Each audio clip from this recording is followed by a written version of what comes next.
Hi, everybody. I'm Gabrielle Clemens, and welcome to the podcast, Marriage is About Love, Divorce is About Money. Today, I'm very excited. We have Jayme with us.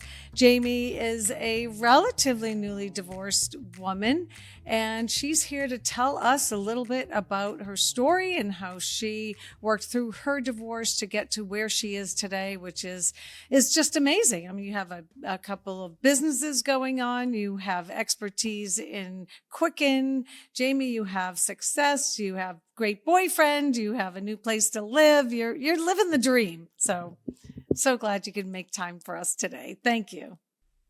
Thanks for having me. I'm excited to be here. Yeah, thank you. So, Jayme, in my first chapter of the book, I always, I recommend that everybody gets their team together. So tell us about how you approached your divorce. First of all, how long did your divorce take from start to finish? We separated in the fall of 21, and I was legally divorced in the fall of 23. Yeah, not bad. And I took my time in the beginning, like I didn't rush it. So I would say the extra 8 to 12 months in there was my doing, because I just needed to get my ducks in a row and educate myself, I would say, was the first thing that I did. So yeah, 2 years. Okay, so that's interesting. So were you surprised? Did you ask for the divorce, or were you surprised about this divorce happening? It was mutual. I asked for it, but it was mutual. And I went into it thinking, since it's mutual, it's going to be easy. There's enough money to go around. I think I said that to you my first time. It turns out, that's just the story that I was kind of told. And, I have to do I had to educate myself on my own finances and what we had and all the things. It takes time, and it's an emotional process. So I had to tend to my emotions too. So I just wanted to take my time. Yeah. Well, and you did a great job. You definitely did a great job getting yourself put into the right place and educating yourself. So now you brought up something about it being emotional. So did you have a therapist as you were going through this process? Oh God, yeah. Yes. Good. Of course I did. But it is also about, this happens and it's a major, shift, and you have to tell the kids and you have to do all the things. So the first step for me was, finding my tribe and finding my people and who are the friends or the family that could support me through this.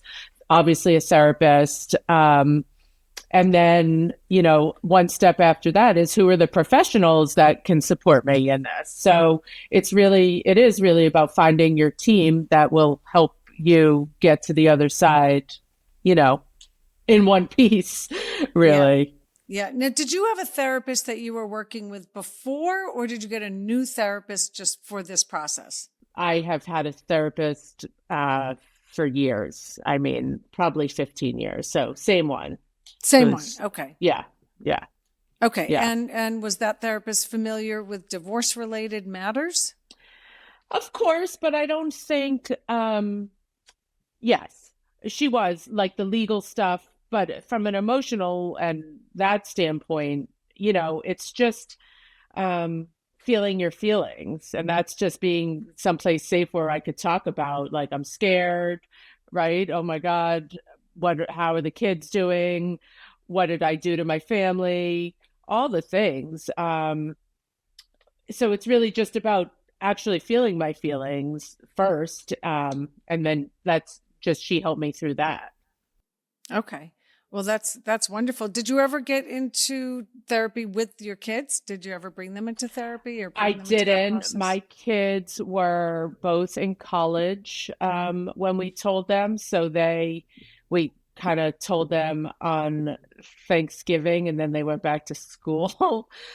So that wasn't ideal, but that's what it was. And, at that age, they were, kind of self-centered and thrown back into their routine. So I didn't. And honestly, they didn't process it until like this past summer is when like stuff came up for them. So it took them a bit. One kid has talked to a therapist about it. One kid has not.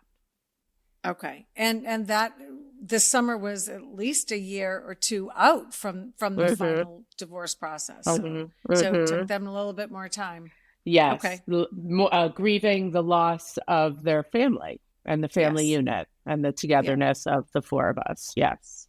Okay. Perfect. Thank you. Well, that's really great for sharing. Thank you. Now, with your attorney, how did you find your attorney?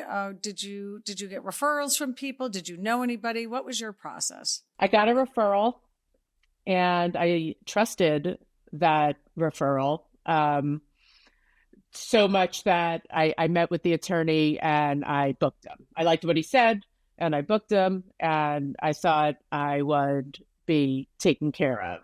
It didn't work out that way. I learned, I don't know, maybe 6 months in that, in my opinion, the whole divorce process or some of the attorneys and the law was built by men, and it doesn't, the women's voice isn't heard. And I felt that he wasn't listening to me, and I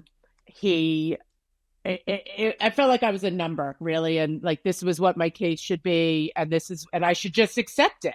And to the point, like I got off the phone with him one time, I was crying hysterically because I was like, I'm not going to have enough money to live, and he told me to find a cheaper place to live.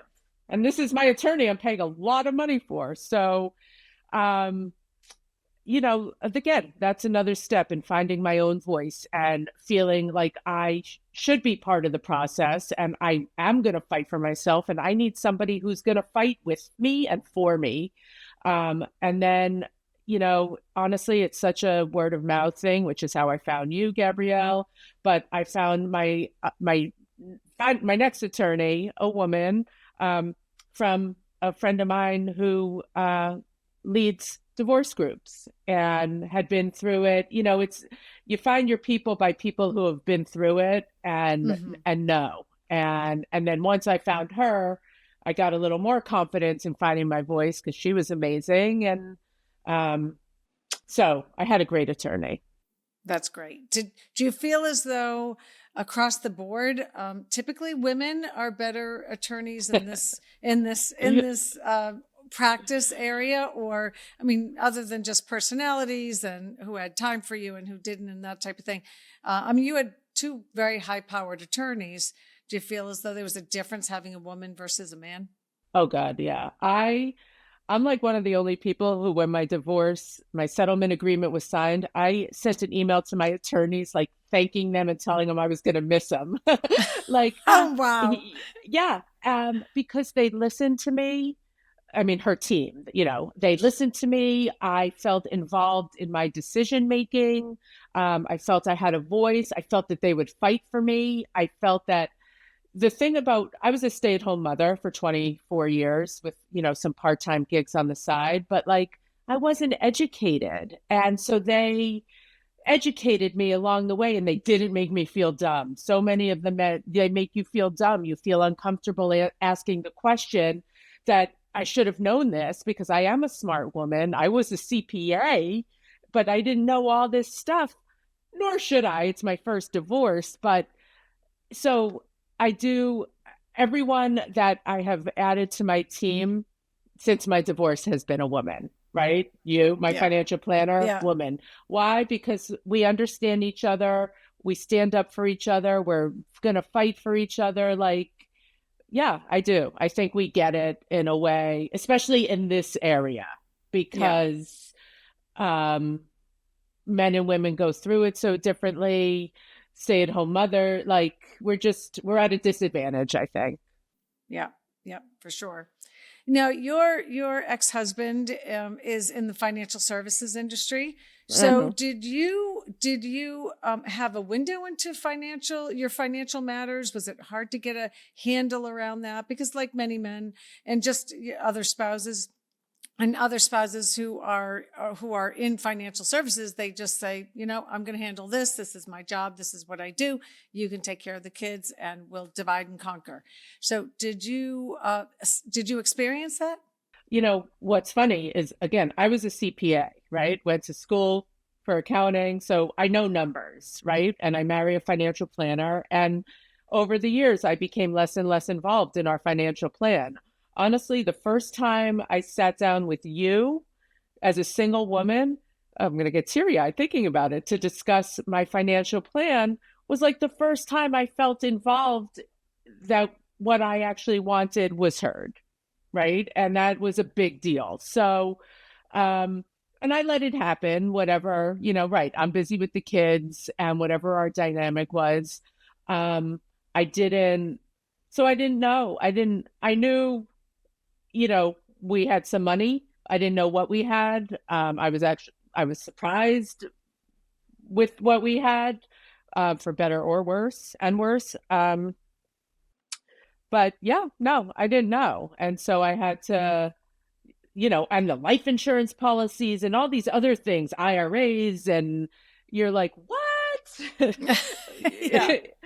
It's a lot. It's a lot to process, right? Especially as you're going through something emotional. It's a lot of information to focus on, no matter what. Right. In addition, you're facing a very emotional process. So, tell me about the house. What did you do with the marital home? I didn't want it, so we sold it quickly. Like, we told the kids we're getting divorced, and then we sold, and we were selling the house, and it was gone because it was like right before the market. So the house was gone. I was moving to my own place, and he was moving to his own place. So we went our separate directions, and I rented my own house, and me with 3 bedrooms for me and the kids. And I started to create my own home and filled it with how I wanted to live and who I wanted to allow in. And it really helped me on my path to healing because I was on my own and I had to learn everything. And I also it helped me figure out how much I needed to live to go into my agreement, my mediation, my negotiations, knowing what my finances were. And that was a big plus for me. Did you mentioned mediation. Did you use the mediation process? We did, what's it called? Conciliation, where it's a retired judge.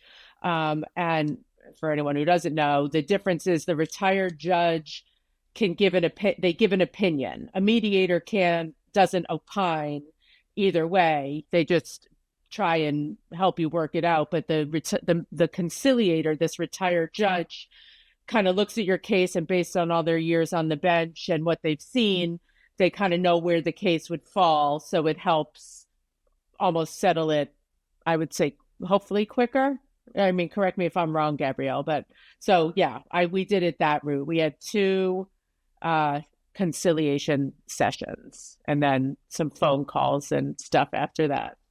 It sounds like it was fairly amicable. Is that right? Or is that just the way it sounds now? That's the way it sounds now. Okay. The sessions were not amicable. They were tense, and I had to fight. We were way off on numbers. And I, again, knowing my finances, which I did, I knew how much I needed a month to live. And again, I'm a stay-at-home mother, so my situation was different, and I get alimony, and I need that, right, to live. So, and I had to fight for it. And with my lawyer's help and going back and standing firm, and, it's a fight. It's a battle against, the man I thought I'd spend my whole life with. And I know how he fights. So yeah, it was rough. Yeah. But wow.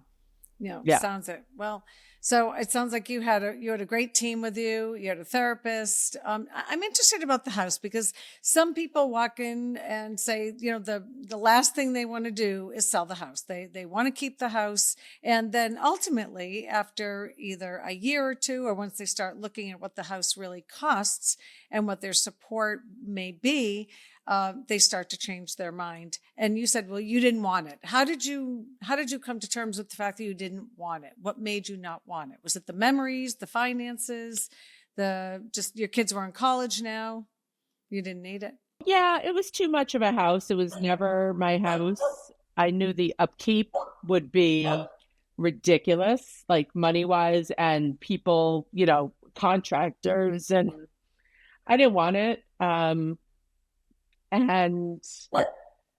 yeah, that wasn't the hardest part for me, the house. We had moved the kids, it wasn't their first childhood home. So we had moved from one side of Natick to the other. So it wasn't my house. I wasn't, I do have friends who are like that and I want to stay in the house. And I don't, to me, I find that hard, like walking into the old house with all the old pictures and like, that's the past. And in order to fully move on, we have to shed the past so we can like step into our future. So I feel like that's just, that's fine. Hold on to it for as long as you need to. But ultimately, we're not going to be able to afford that same lifestyle. Like that's a myth too, I feel like, especially anyone with any decent amount of money. Like it's a myth that your lifestyle is not going to change. It's going to change.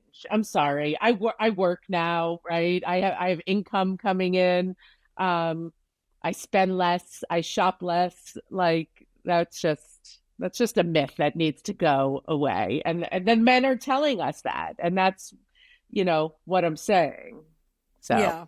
No, I just had a conversation with someone who said, I thought I was supposed to be able to keep my station in life, and it's really, I think that's a 1950s philosophy that doesn't right. necessarily apply today. Very, very different.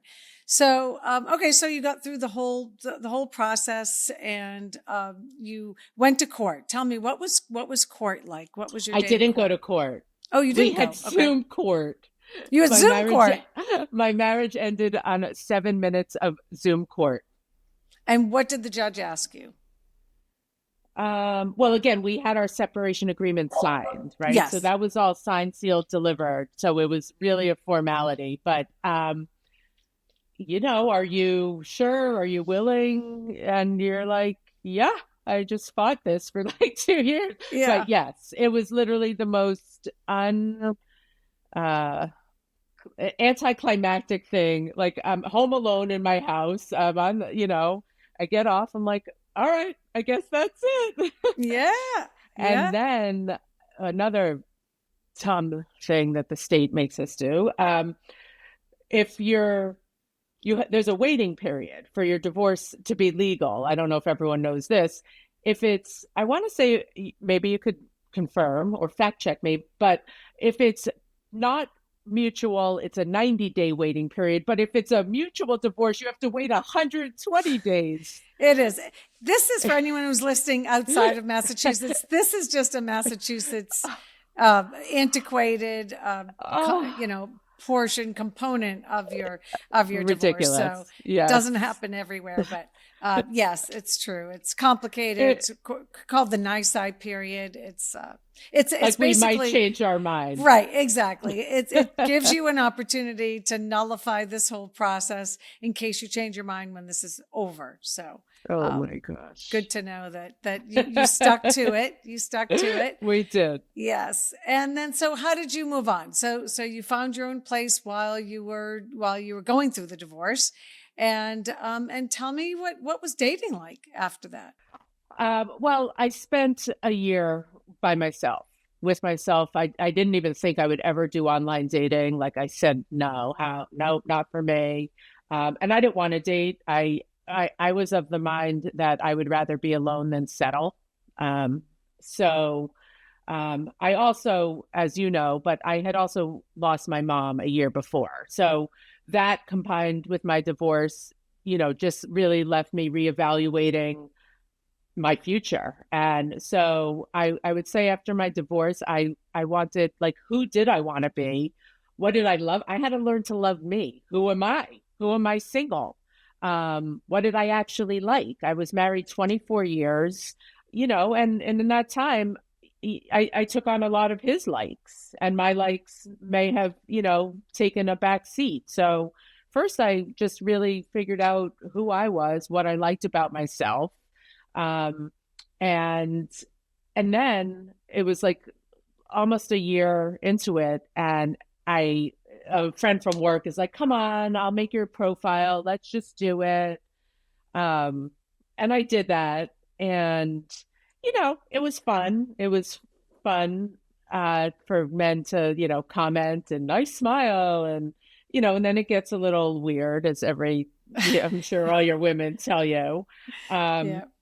I met one guy. I went on like 6 dates with him, and then he ghosted me. Oh. And so that wasn't, and that, I didn't realize how much dating would make me feel vulnerable again.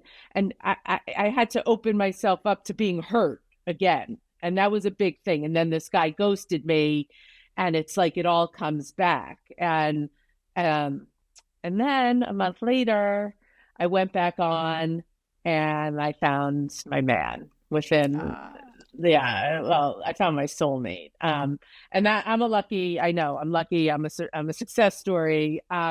But I do believe that you get back what you put out. So if you're putting out desperation and you're putting out, whatever else, that's what you're getting back. But I was putting out, I loved myself. Like I literally wrote in my profile, I just want to find somebody I could be myself with.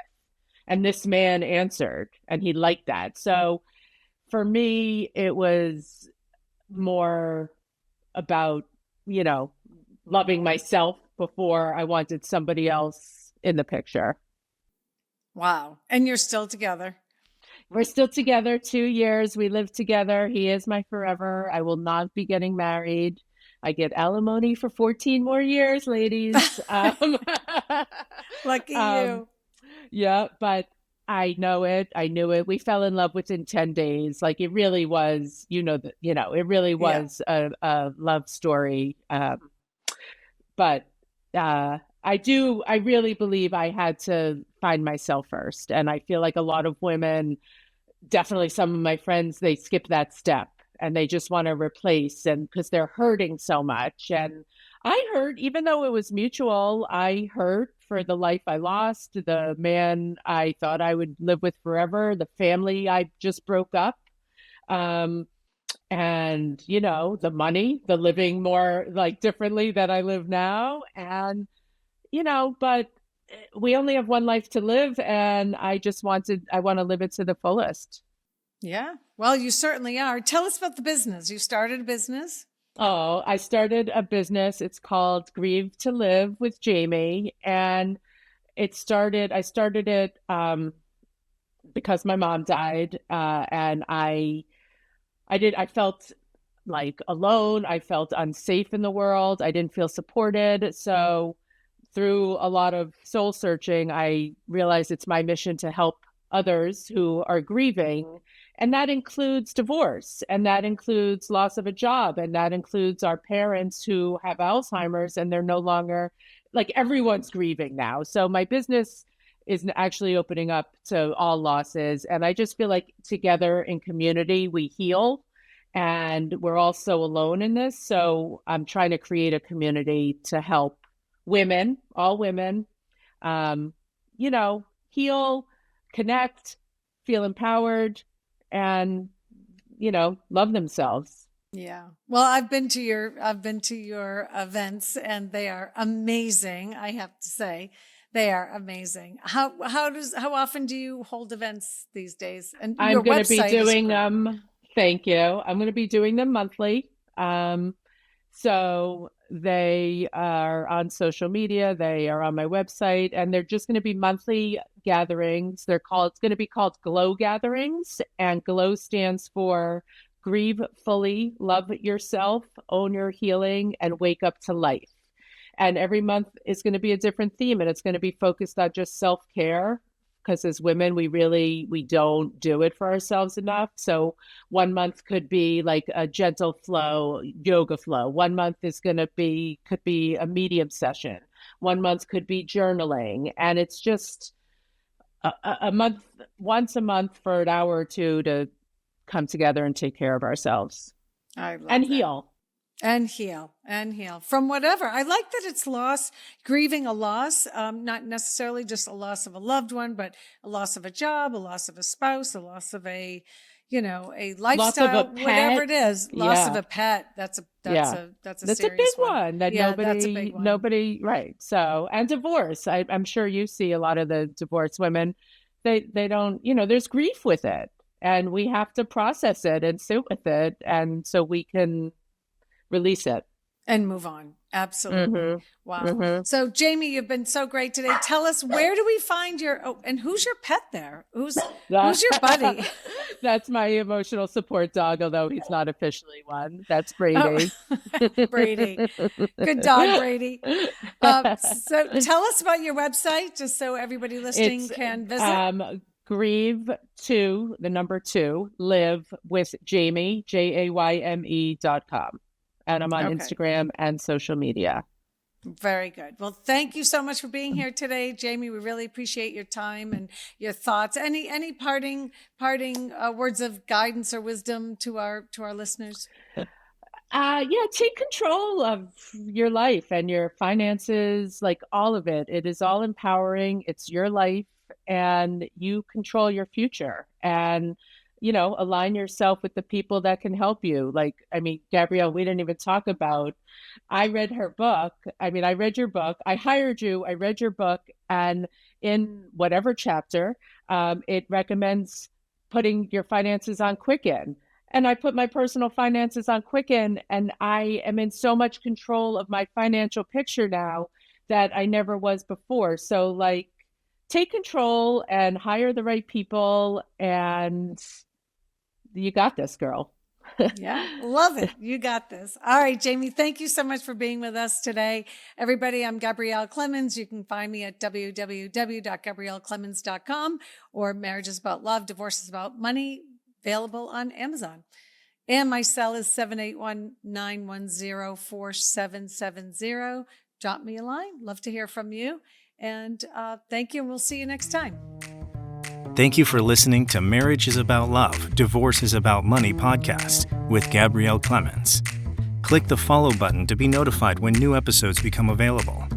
To ask questions about topics covered during the show, or to get a copy of Gabrielle's book, Marriage is About Love, Divorce is About Money, head over to www.gabrielleclemens.com. And don't forget to check out the show notes for additional contact information.